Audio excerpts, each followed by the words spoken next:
Welcome to the Mermaid Room, and this is my 10-gallon Paludarium.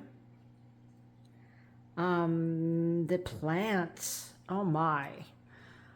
I had these plants in a Paludarium previously, and then I moved and put them in dirt, and they did not like the dirt. Right now, the peace lily is sending a second flower out. I mean, these are all new flowers over here. So they're flowering. They're happy to be back in the water again. And there's some shrimp in there. So everything's doing fine over here. You should notice that I have a beautiful tree growing in here. This is amethyst on a twisted bonsai of copper wire. So it's my little amethyst tree that protects overlooks and protects the water and the inhabitants here in the Paludarium. But we're gonna go check out some of the other aquariums today. One moment. And the 16-gallon Landon aquarium is doing wonderfully. The yo-yo loaches are growing. There's three. I did lose one. It may have been the one that jumped out, or it may have been a different one.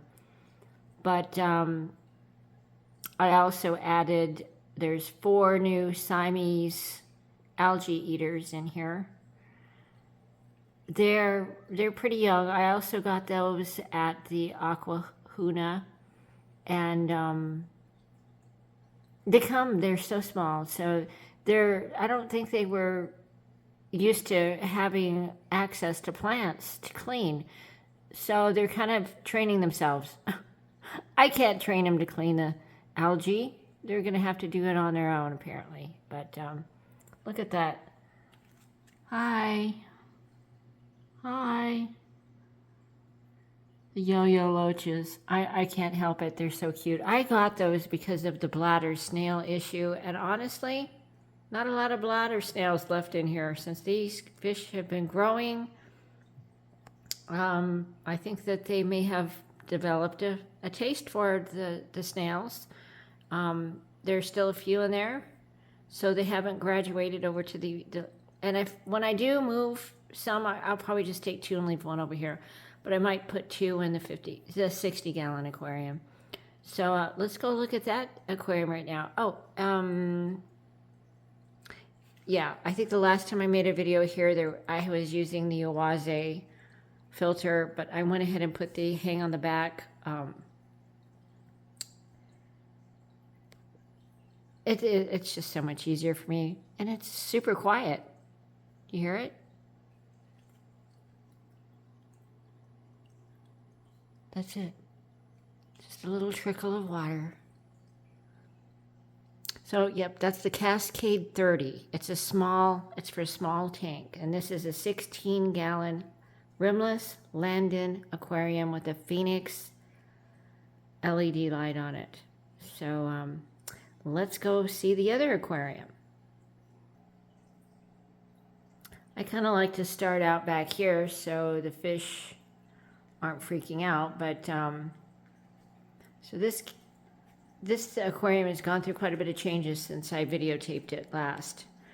Of course, the Oase was originally on this aquarium, but right now it has 2 Cascade 70s. They're 70s. Cascade 70s. There's 2 of them on there. I'm trying to be quiet so you could hear the trickle. So,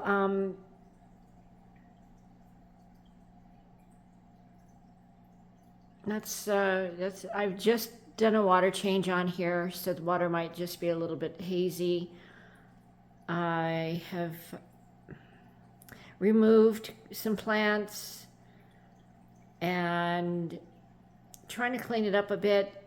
I really have been lackadaisical on my water changes because you know, really the RO water is kind of a pain to go, you know, buy and transport. And I just can't quite make it fast enough when I do want to do a water change. And I don't want to deplete my water supplies. I don't like to have empty bottles. So I did this water change and I have 3 empty bottles and it's bothering me already. I like to have full water bottles in case of an emergency because I live in an area that sometimes water supply is stopped. I mean, there's just no water. You get no water supply to your house.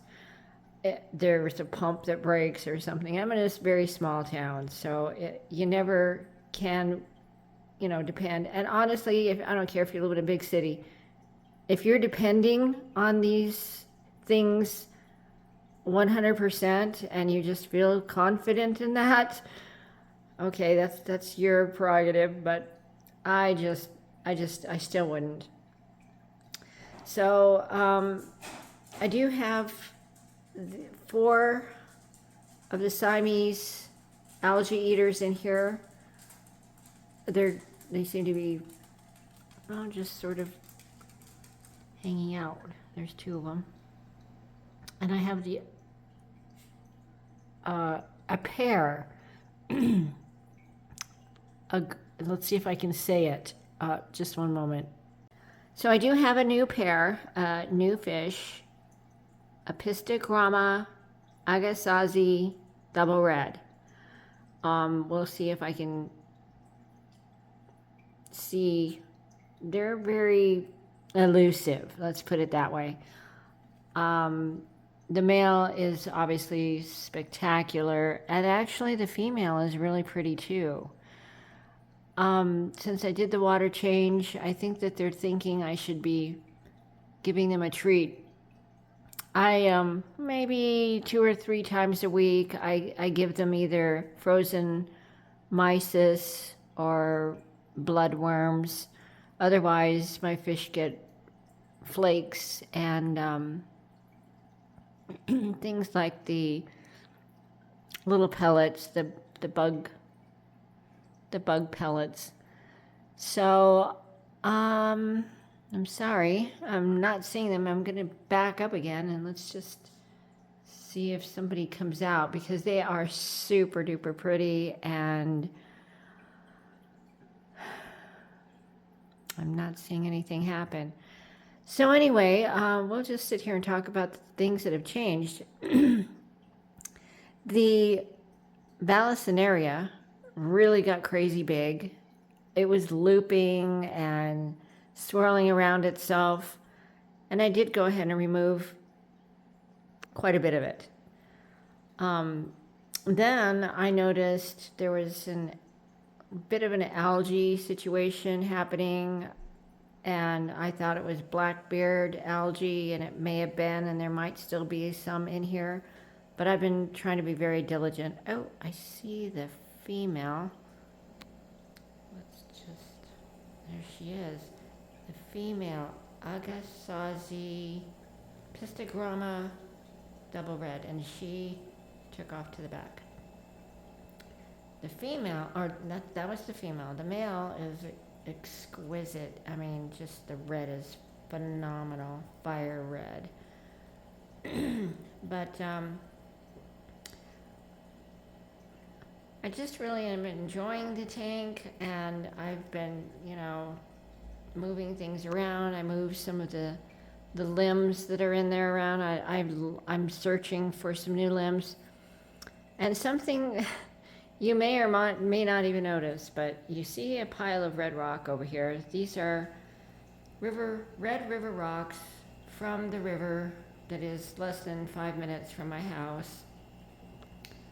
And I also collected dry sand from the beachy area along the river's edge, which is also a red, because I had aquarium sand in here, and it's still in there. It's just under the red sand. It was so white. Honestly, it didn't even look natural.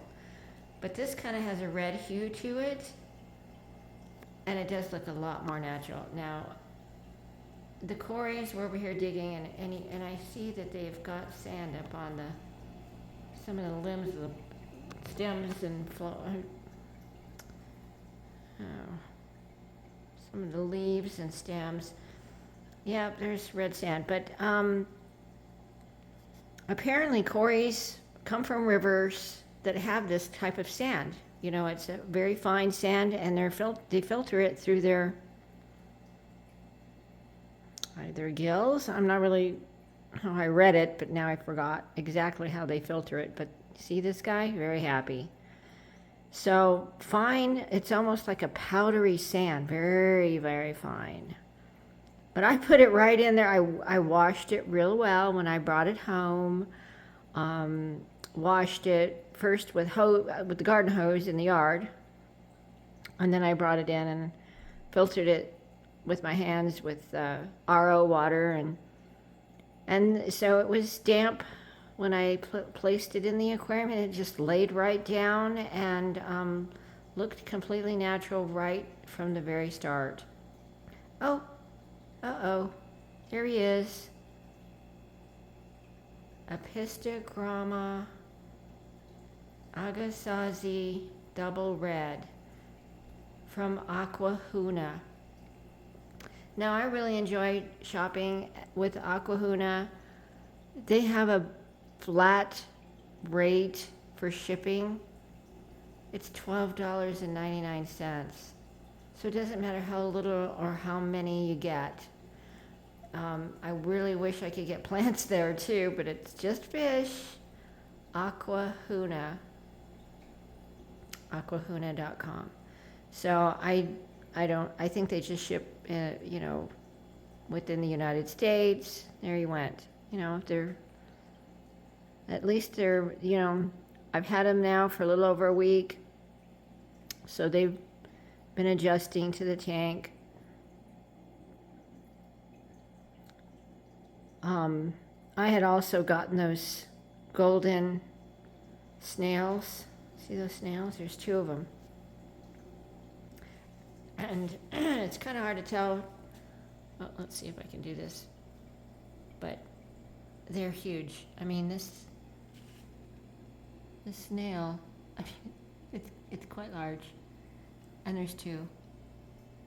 So they ship those kind of wrapped up in a paper towel and damp, but they came. I wet them, I started to acclimate them, and I was, treating them like I would any inhabitants that I'm adding. And for so many years, it was always salt water, and it was just a slow drip. I've not had a problem with any of the fish that I've purchased with Aquahuna. I'm really, really pleased. They apparently are a farm or something. They just raise these fish, and they're so small, little itty babies. And you see my angelfish, they're still very kind of aggressive with each other. I don't know why. I think that's just their nature. I did add, believe it or not, I added the glass top to my aquarium because I was adding these new fish, and I was so afraid that somebody would freak out and jump out. And while this is taking place, I've noticed very little top off water needs to take place because I'm saving the water from escaping with evaporation. So that is a big plus, even though I'm afraid it might block some of my light, because these lids have a black rubber piece that holds the front to the back piece, and it is right under the light, and it's hard to avoid that. So that's how things are looking today. So thank you for stopping by. I want you to know that I appreciate your taking time to come visit the Mermaid Room and see what's happening in my little bubble. And hopefully you're doing well, and we will see you next time. Have a great day.